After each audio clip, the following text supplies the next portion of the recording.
तो good morning, सुप्रभात, राम राम सभी को। आज 1 मार्च की सुबह ठीक एक बार फिर से मुलाकात हो रही है 7 बज चुके ठीक।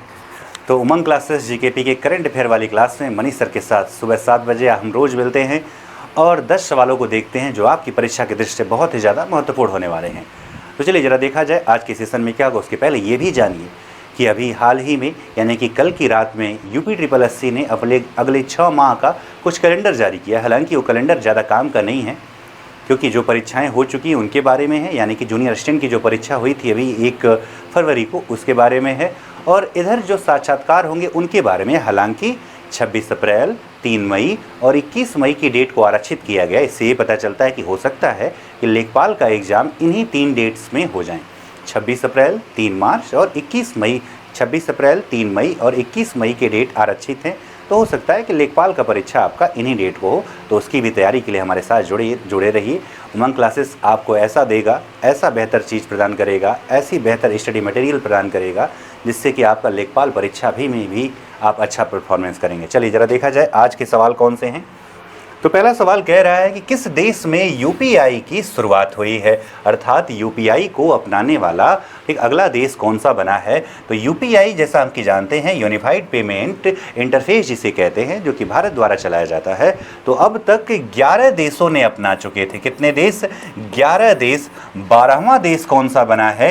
इजराइल बना है। प्रधानमंत्री अभी हाल ही में यात्रा पे गए थे, कहाँ? इजराइल। तो वह इजराइल बना है 12वां देश जिसने क्या अपनाया है? तो UPI अपनाया है। इसके पहले अलग अलग देशों की बात करें तो नेपाल हो गया, भूटान हो गया, सिंगापुर हो गया, UAE हो गया। यानी कि अगर बात करें तो एक देश नेपाल हो जाए, एक देश भूटान हो जाए, ठीक है, इसके अतिरिक्त सिंगापुर हो जाए, ठीक, सिंगापुर हो जाए, ठीक है, इसके अतिरिक्त जो है UAE हो गया, ठीक है, फ्रांस हो गया, श्रीलंका हो जाए, ठीक, सबसे लास्ट में जो किया था कौन? जापान हो जाए, ठीक है, मॉरिशस हो जाए, मॉरिशस, कतर हो गया, ठीक है, मॉरिशस हो गया, कतर हो गया, ठीक है, ये वो प्रमुख देश है। इसके अतिरिक्त जो है त्रिनिदाद एंड टोबैगो भी है, त्रिनिदाद एंड टोबैगो भी है। ये वो कुछ प्रमुख देश है जिन्होंने पहले इसे अपना चुके हैं। कितने देश हो गए? 1 2 3 4 5 6 7 8 9 10। एक देश और कौन सा बच रहा है?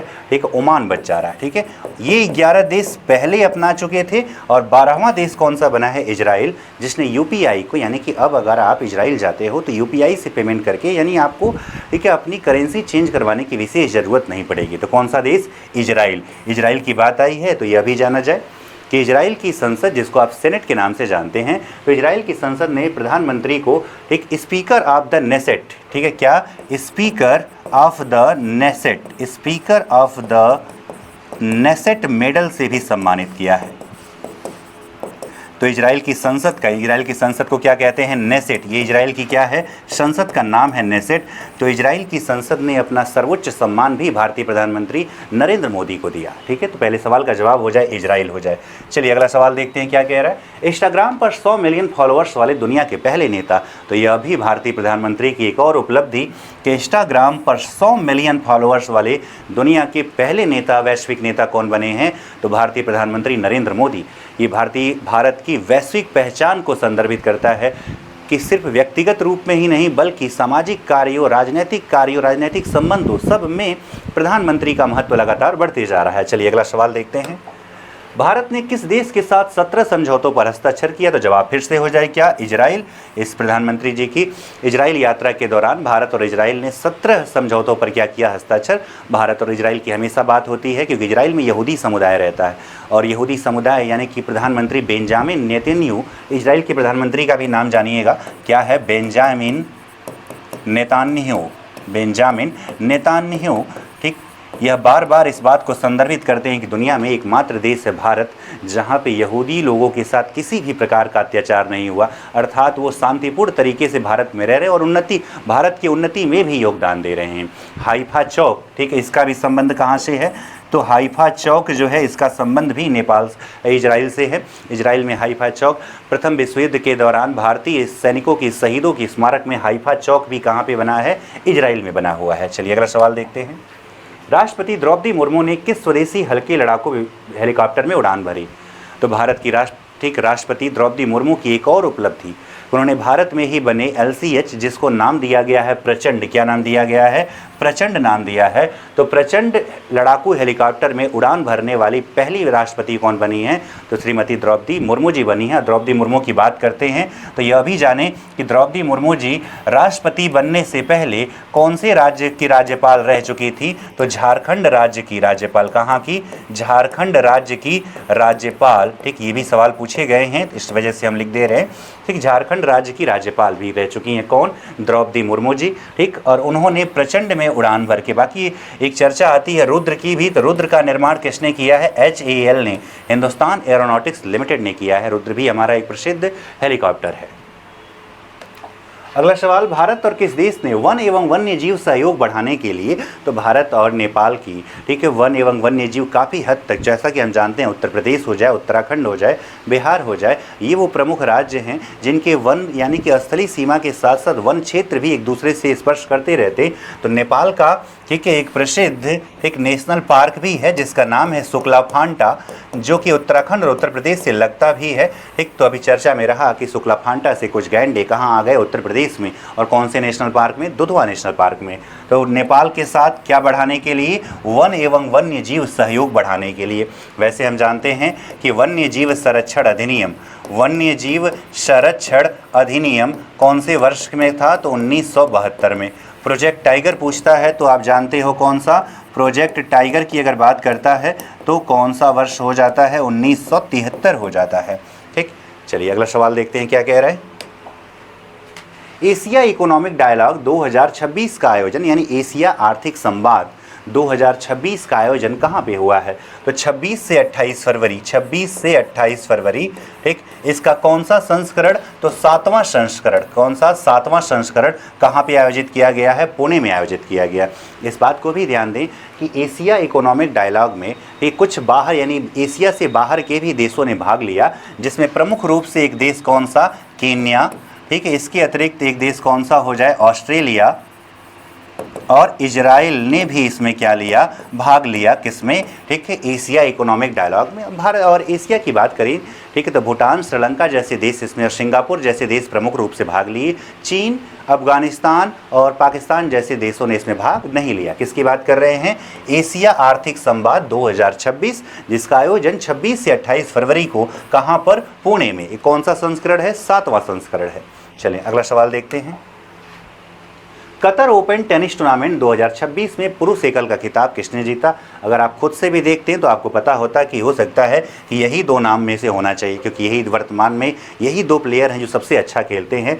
तो कार्लोस अलकराज ने पराजित किया है किसको, आर्थर फिल्स को। कार्लोस अलकराज ने किसे पराजित किया है, आर्थर फिल्स को।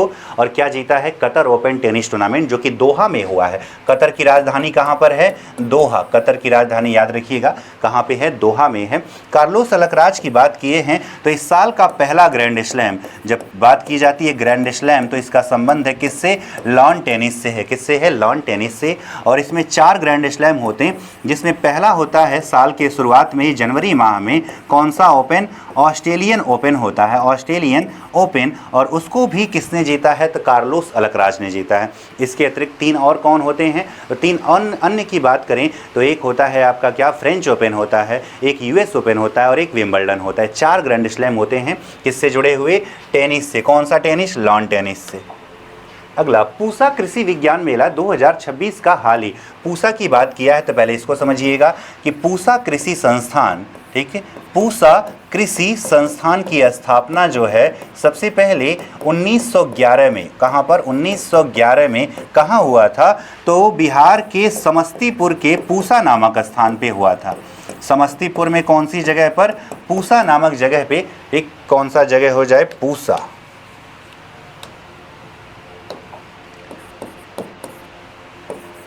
पूसा नामक जगह पे स्थापना हुआ था कृषि संस्थान का। आगे चल के यह 1919 में इसे स्थानांतरित कहाँ कर दिया गया, तो न्यू दिल्ली यानी कि दिल्ली में स्थानांतरित कर दिया। अब ये भारतीय कृषि अनुसंधान परिषद के नाम से जानता है। तो प्रत्येक वर्ष एक पूसा कृषि विज्ञान मेला, पूसा कृषि विज्ञान मेला प्रत्येक वर्ष होता है, इसको भी याद रखिएगा, प्रत्येक वर्ष आयोजित होता है। और कहाँ पे, तो नई दिल्ली में। कहाँ पर, नई दिल्ली में होता है। चलिए अगला सवाल देखते हैं। टीचर 2.2 नाम से स्पष्ट है कि हो सकता है कौन सा मंत्रालय, शिक्षा मंत्रालय। और शिक्षा मंत्रालय के मंत्री कौन है वर्तमान में? धर्मेंद्र प्रधान है। कौन है? धर्मेंद्र प्रधान। शिक्षा की बात आई है तो याद रखिएगा, शिक्षा से जुड़े हुए कुछ प्रमुख तथ्यों की बात करें तो आपसे पूछता है कि महिला शिक्षा में पहला प्रयास कब हुआ था? तो वुड्स डिस्पैच, इसे याद रखिएगा, वुड्स डिस्पैच को कौन से वर्ष का? 1854 का। इसके अतिरिक्त एक समिति आप याद रखते हैं 1882 का, कौन सा आयोग? हंटर आयोग की सिफारिश पर प्राथमिक शिक्षा को भी विशेष ध्यान दिया गया। आज़ादी के पश्चात ठीक प्रथम उपराष्ट्रपति जिनके जन्म दिवस को हम शिक्षक दिवस के रूप में मनाते हैं, उनके प्रयासों से किसकी स्थापना हुई? यूजीसी की। आजकल चर्चा में है एक नए बिल की वजह से, तो यूजीसी की स्थापना किसके प्रयासों से? तो याद रखें डॉक्टर सर्वपल्ली राधाकृष्णन के प्रयासों से। किसका नाम?